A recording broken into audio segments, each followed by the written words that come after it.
John Keats. John Keats was one of the greatest English romantic poets.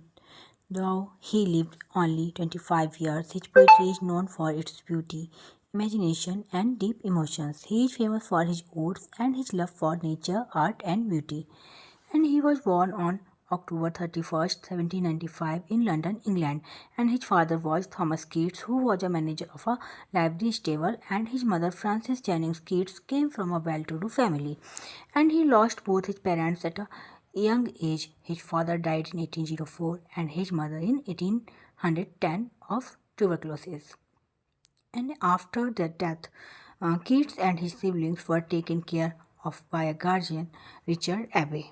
And he studied at Clark's School in Enfield, where his teacher Charles Gordon Clark encouraged his interest in reading and poetry. He was very fond of classical literature, especially works of Homer, Virgil, and Shakespeare.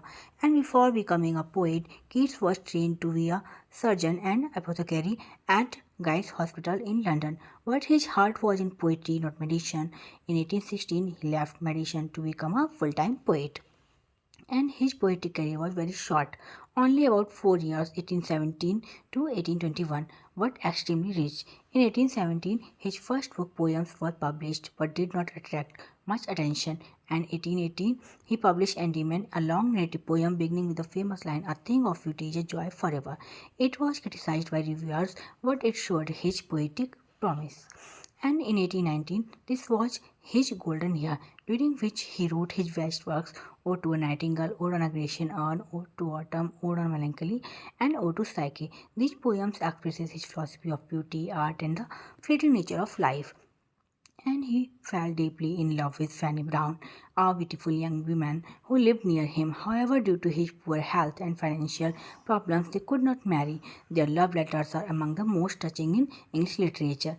And like his mother and brother, Keats suffered from tuberculosis. His health worsened in 1820, and doctors advised him to move to Italy for a warmer climate. He went to Rome with his friend Joseph Severin, but his condition deteriorated. John Keats died on February 23rd, 1821, at the age of 25, and he was buried in the Protestant cemetery of Rome, and his tombstone wears the words, "Here lies one whose name was written in water."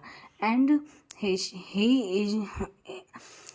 style and themes: love of beauty and nature, sensuous imagery, Hellenism, influence of Greek art and mythology, and transience of life and permanence of art, romantic imagination and melancholy. His major works are poems Endymion and Lamia Javila's Eve of St. Agnes, or the poems 1820, or to Nightingale, or on a Grecian Urn,